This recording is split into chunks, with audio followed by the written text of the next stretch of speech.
Eight the point of contact. अब अपने को ये स्टेटमेंट पता है, बिल्कुल ठीक बात है भाई ये, कि यहाँ पे मैं बोल देता हूँ लेट्स से इसका सेंटर है ओ, तो यहाँ पे ये जो रेडियस है ये क्या होती है, परपेंडिकुलर होती है इस टेंजेंट के। तो स्टेटमेंट भी यही बोल रहा है अससन वाला। ये तो देखो अपन ने अससन में ये जो बोला ये अपन ने पढ़ा हुआ है 10th में, तो अपने को पता है, पर ये आया कहाँ से। तो रीजन में बोला है the shortest distance from the centre of a circle to a point on tangent line is always along the radius. Okay जी, इस पॉइंट से, इस सेंटर से इस लाइन की मिनिमम डिस्टेंस क्या होगी, या तो ये आर, मैं बोलता हूँ कि यहाँ पे अगर मैं करता हूँ ड्रॉ, कहीं भी मैं ड्रॉ करता हूँ, तो मुझे बताओ क्या वो जो डिस्टेंस होगी इस पॉइंट से वो इससे ज़्यादा होगी हमेशा आर से, क्योंकि देखो बाहर जा रहे हैं अपन सर्कल के। तो ये जो स्मॉलेस्ट जो अपना डिस्टेंस है, तो इस वजह से अभी अभी मैंने स्टार्टिंग में बताया था कि जो रेडियस होती है वो क्या होती है, परपेंडिकुलर होती है at the point of contact, किसके, टेंजेंट के। ठीक है, तो यहाँ पे अपन क्या है, both A and R correct और true, and reason is correct explanation of assertion, क्योंकि यहीं से तो समझ में आ रहा है कि ये शॉर्टेस्ट डिस्टेंस है तभी परपेंडिकुलर है, तभी क्या कर पा रहे हैं अपनी इस असर्शन को एक्सप्लेन कर पा रहे हैं, किसकी मदद से, रीजन की मदद से। तो reason is correct explanation of assertion, तो option A is correct answer. Next है क्वेश्चन नंबर 11। असर्शन बोल रहा है the square root of every prime number is irrational. बिल्कुल ठीक बात है भाई, 5 है, 2 है, कोई भी नंबर ले लो, प्राइम नंबर सब क्या है, इरेशनल है। असर्शन ठीक है, यहाँ लिख लेते हैं बिकॉज। रीजन क्या है, the square root of any non perfect square is always irrational. ये बात भी ठीक है भाई। मुझे बताओ अंडर रूट, कोई भी मैं नॉन परफेक्ट स्क्वायर नंबर लेता हूँ, सपोज करो मैं 15 लेता हूँ, भाई ये प्राइम तो नहीं है, ये कंपोजिट नंबर है ना, दिस इज 3 × 5, बट फिर भी क्या है, ये इरेशनल है। तो अपने को क्या समझ में आया, अपने को समझ में ये आया कि कोई भी नंबर ले लो आप अंडर रूट में, छोड़ के परफेक्ट स्क्वायर को, नॉन परफेक्ट स्क्वायर जितने भी नंबर हैं वो क्या होंगे, इरेशनल नंबर होंगे। तो यहां से अपने को रीजन भी ठीक है, और रीजन जो है वो करेक्ट एक्सप्लेनेशन भी है किसका, अससन का। क्योंकि अंडर रूट में जब मैं प्राइम नंबर ले रहा हूं तो इसका मतलब क्या है, वो परफेक्ट स्क्वायर नहीं है, इसी वजह से क्या है, वो इरेशनल है। क्लियर है, तो both A and R true and R is correct explanation of A, तो option A is the answer. Next है क्वेश्चन नंबर 12। अससन में क्या बोल रहा है, if p is a prime number and divides a square then p also divides a। बिल्कुल ठीक बात है, ये चैप्टर नंबर 1 से है अपना डायरेक्ट। तो अससन तो ठीक है, यहाँ पे लिख लेते हैं बिकॉज। रीजन क्या है, the fundamental theorem of arithmetic states that every integer greater than 1 can be uniquely expressed as product of primes. ये बात भी ठीक है भाई। अब अपन देखते हैं क्या रीजन जो है क्या वो करेक्ट एक्सप्लेनेशन है अससन का, तो चेक करते हैं। अपने को क्या बोला है कि फंडामेंटल थ्योरम ऑफ अर्थमेटिक क्या बोलते हैं, किसी भी नंबर को, मैं बोलता हूँ लेट्स से 15 ही ले लेते हैं। इस 15 को, ये कंपोजिट नंबर है, इस कंपोजिट नंबर को अपन क्या कर सकते हैं, ये एक इंटीजर है, इसको यूनिकली अपन एक्सप्रेस कर सकते हैं इसके प्रोडक्ट ऑफ प्राइम्स में। तो यहाँ पे क्या हो जाएगा, 3 × 5 और 5 × 3, ये मैटर नहीं करता अपन किस ऑर्डर में ले रहे हैं। अब मुझे बताओ 15 को मैं एक प्राइम नंबर 3 से डिवाइड कर सकता हूँ, तो क्या मैं 15 के स्क्वायर को 3 से डिवाइड कर सकता हूँ, बिल्कुल। क्यों, क्योंकि 15 को अपन यूनिकली कैसे रिप्रेजेंट कर सकते हैं, इसके प्राइम्स में 3 × 5, इसके अंदर मल्टीप्लीकेशन में एक 3 जरूर है, तभी अपन इस क्या है, इस प्राइम नंबर से इसको डिवाइड कर पा रहे हैं। अगर उसका स्क्वायर करेंगे तो वो नंबर वापस से मल्टीप्लाई होकर 3 तो रहेगा ही रहेगा वहां पे। क्लियर, समझ में आ रही है बात।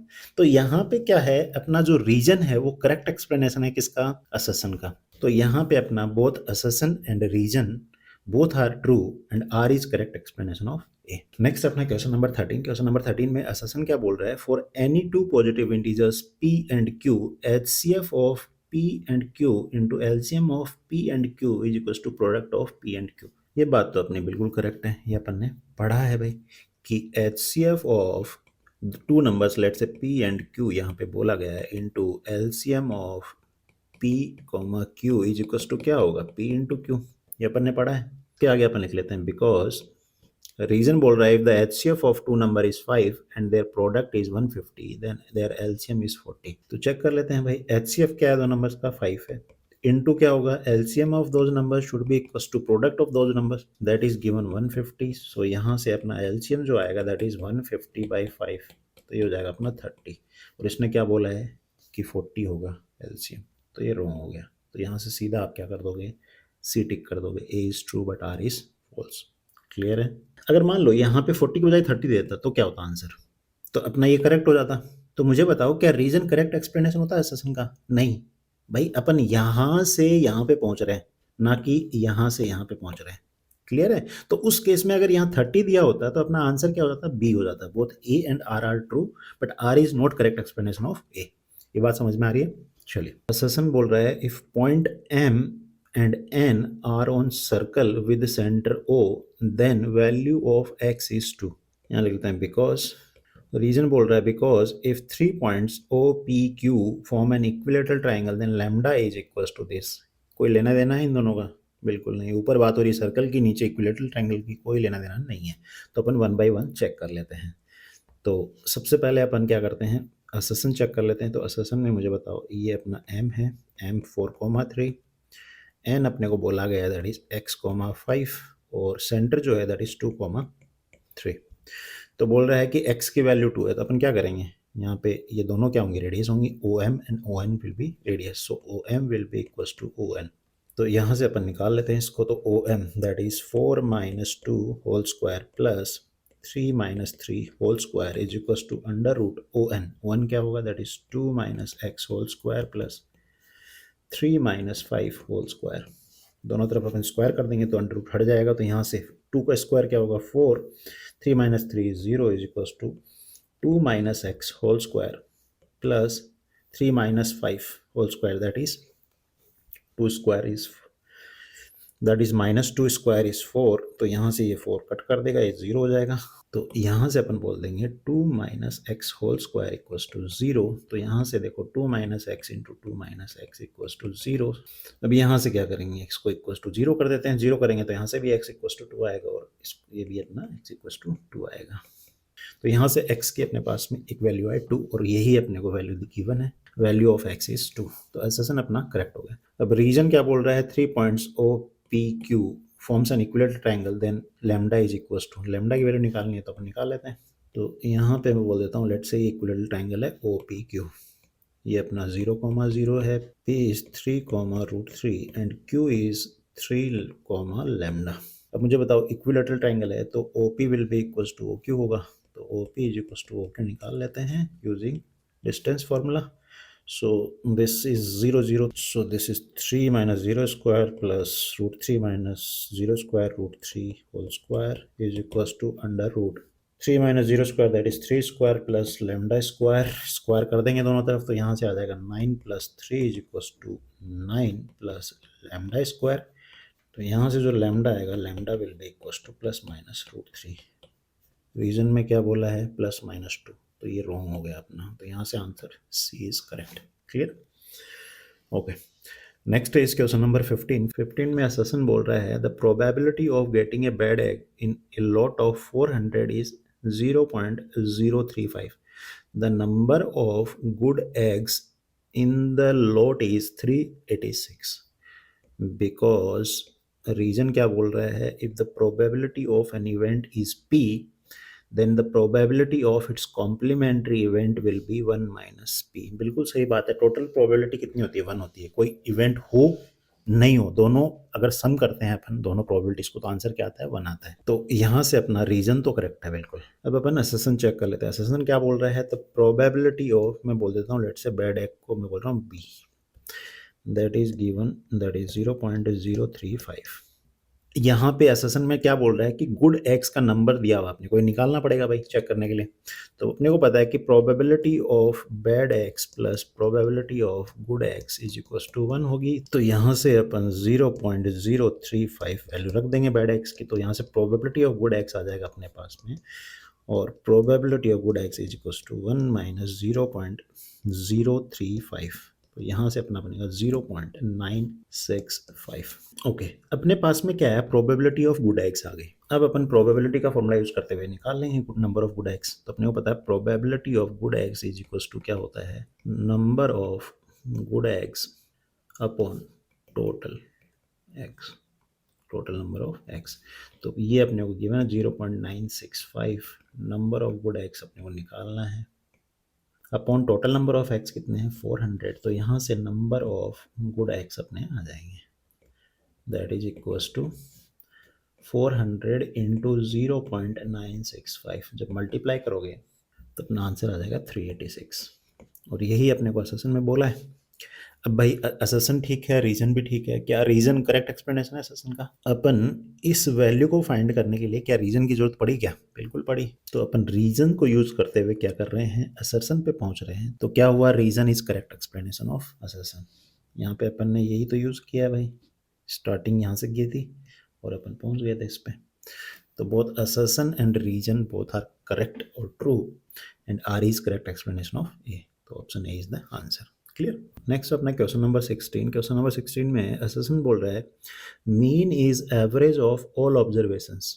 ओके, बिकॉज अब देखो यहाँ पे असर्शन तो ठीक है, मीन बेसिकली क्या होता है, ऑब्जर्वेशंस का एवरेज ही तो होता है। बिकॉज रीजन देख लेते हैं, रीजन क्या बोल रहा है, because if each observation is increased by 10 mean will also be increase by 10। Okay, तो असर्शन तो देख लिया करेक्ट है, रीजन को देख लेते हैं। मैं बोलता हूँ लेट से 3 नंबर है अपने पास, x plus Y plus Z, इनका मीन क्या होगा upon 3, that is equal to, मैं बोल देता हूँ लेट से दिस इज m।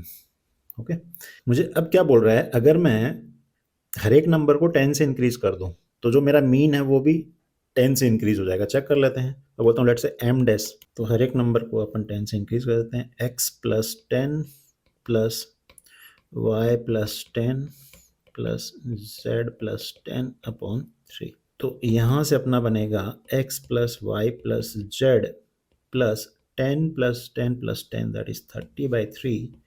इसको फर्दर अपन सॉल्व करेंगे तो ये अपन लिख सकते हैं x plus Y plus z by 3 plus 30/3 that is 10।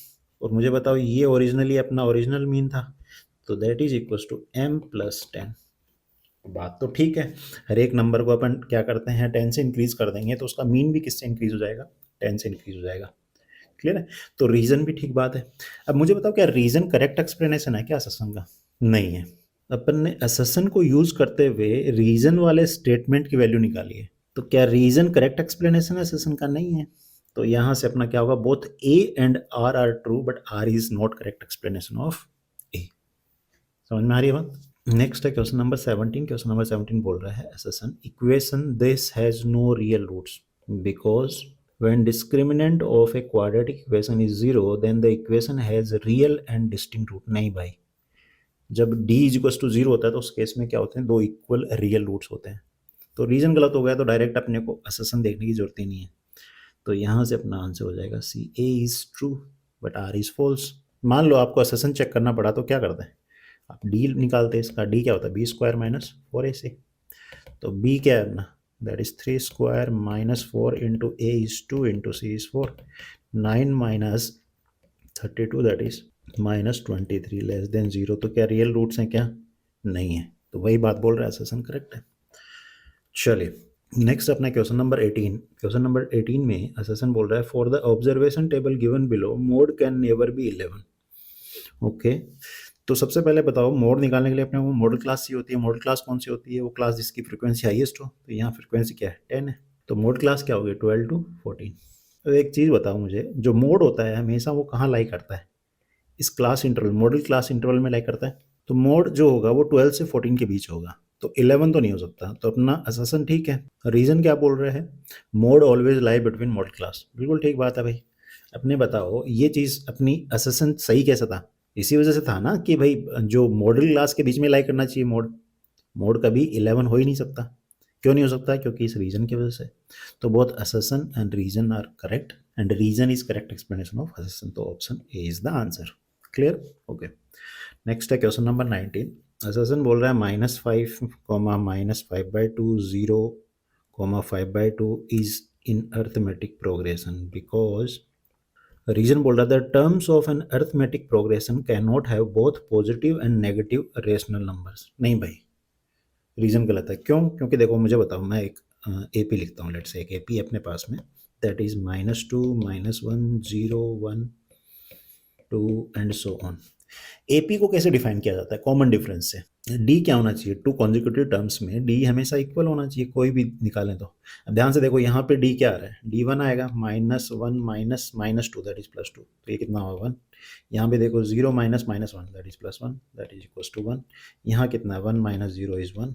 तो ध्यान से देखो यहाँ पे मुझे बताओ पॉजिटिव और नेगेटिव दोनों टर्म्स हैं, उससे कोई फर्क नहीं पड़ता, अपने को डी का ध्यान रखना होता है। तो यहाँ पे रीजन गलत हो गया। अब रीजन गलत हो गया तो अपने पास में एक ही ऑप्शन बचता है, that is C, A is true but R is false. ये टाइम बच गया अपना। अदरवाइज क्या करते हैं अपन, पहले अससन को देखते हैं। अससन में क्या करते हैं, अगर मान लो अपने को अससन देखना होता तो क्या करते हैं, अपन डी निकालते हैं। वहाँ पे डी बराबर है क्या सारी टर्म्स का, तो अपन निकाल के देख लेते हैं ना। एग्जाम में मत करना, एग्जाम में से टाइम वेस्ट होगा आपका। एग्जाम में आपको नहीं निकाल के देखना अगर गलत हो गया तो एक स्टेटमेंट। अपन यहाँ पे अंडरस्टैंडिंग के लिए देख रहे हैं, तो यहाँ पे अपन इनका डी निकाल के देख लेते हैं, क्या डी इक्वल है क्या, -5/2 -5 माइनस माइनस +5। तो यहाँ से अपन करेंगे एलसीएम आएगा -5 + 10 दैट इज 5/2। ओके, नेक्स्ट दूसरी टर्म कौन सी है, दो ये वाले ले लेते हैं। -5/2, 0 तो 0 minus -5/2 that is 5 + 5/2 that is 5/2। ध्यान से देखो इक्वल आ रहा है। और क्या अगला, अगला है 5/2 माइनस 0 दैट इज 5/2। तो डी देखो तो सेम है, दो कॉन्जिक्यूटिव टर्म्स का डिफरेंस जो कॉमन डिफरेंस है वो बिल्कुल सेम है, तो यहाँ पे क्या ये पी होगी भाई, तो अससन करेक्ट है। ठीक है, ओके। नेक्स्ट है क्वेश्चन नंबर 20। क्वेश्चन नंबर 20 में अससन बोल रहा है कि 13/3125 is a terminating decimal fraction. यहाँ लगाते हैं बिकॉज।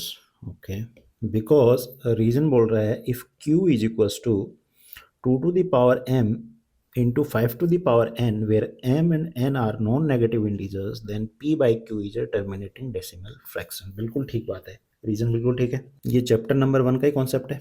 तो मुझे बताओ कोई रेशनल नंबर है p/q, उसको टर्मिनेटिंग डेसिमल फ्रैक्शन होने के लिए क्या होना चाहिए, ये जो q है ना, इस q के ओनली एंड ओनली जो फैक्टर होने चाहिए वो 2 और 5 के होने चाहिए। 2 की पावर m इंटू 5 की पावर n, और ये जो m और n होते हैं ये अपने नॉन नेगेटिव इंटीजर्स होने चाहिए। नॉन नेगेटिव में क्या क्या आता है, 0 1 2 3 0 भी हो सकता है, कोई दिक्कत नहीं है। चलिए जी, अब अससन देखते हैं। रीजन तो ठीक है, अससन क्या बोल रहा है, 13/3125 को अपने को चेक करना है कि ये टर्मिनेटिंग है कि नहीं है। तो अपने को बेसिकली क्यू पे ध्यान देना है। 3125, तो इसको अगर अपन फैक्टराइज करें तो क्या होगा, 5 6 30 2 5 625, तो अपने पता है 25 का स्क्वायर होता है, तो ये हो जाएगा 5 इंटू 25 इंटू 25, तो ये 5 का पावर 5। अब मुझे बताओ Q जो है वो किस फॉर्म का है, क्या इस फॉर्म का है ये, Q is equals to 2 to the power m into 5 to the power n। आप कहोगे नहीं है, पर है ये। ध्यान से देखो, क्या मैं इसको ऐसे नहीं लिख सकता हूँ, 2 to the power 0 into 5 to the power 5। मुझे बताओ m जो है यहाँ पे, ये 0 जो है नॉन नेगेटिव तो है, नॉन नेगेटिव इंटीजर, और 5 की पावर 5 तो नॉन नेगेटिव इंटीजर है। तो यहाँ पे मुझे बताओ जो Q है वो Q किस फॉर्म का है, that is 2 to the power 0 into 5 to the power 5। तो ये जो कंप्लीट फ्रैक्शन होगा ये कैसा होगा, टर्मिनेटिंग डेसिमल फ्रैक्शन। तो अपना असर्शन ठीक है, and assertion terminating decimal fraction क्यों है, इस रीजन की वजह से। तो रीजन जो है वो करेक्ट एक्सप्लेनेशन है किसका, असर्शन का। दोनों चीज़ें ठीक है, A and R both are true and R is correct explanation of A. तो आंसर हो जाएगा अपना ए। क्लियर है। चलिए, अगर वीडियो अच्छा लगा हो तो वीडियो को लाइक करें, चैनल को सब्सक्राइब करें और अपने फ्रेंड्स के साथ शेयर करें ताकि उनको बेनिफिट मिले। See you in the next video, bye bye.